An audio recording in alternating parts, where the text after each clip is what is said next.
When people think of racism in America, they often think of historical events such as slavery. Racism was still prevalent when your grandparents and even your parents were growing up. In fact, the civil rights movement was only 60 years ago. There are still remnants of that same racism today in America. In fact, the N-word is a remnant of that time.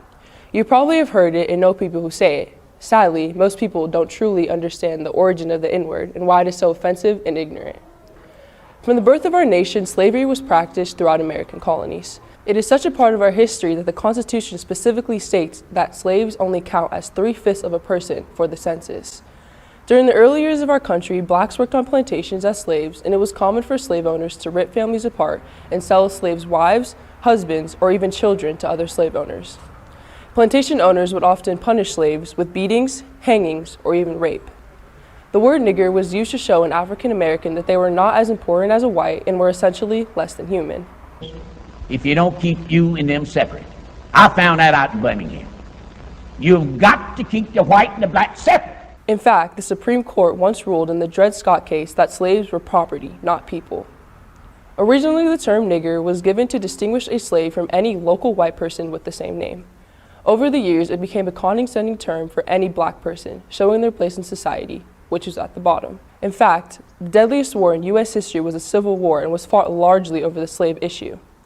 African Americans fought throughout the history of the U.S. to be treated as equals, worthy of respect and dignity, as promised in the Declaration of Independence, all men are created equal. You say to America is be true to what you said on paper.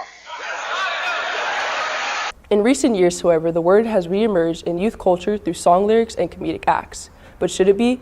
And why I feel, everybody knows that I feel that we shouldn't be, singing the N-word. Just because the word is now used differently doesn't mean it isn't offensive and demeaning. Racism, we are not cured of.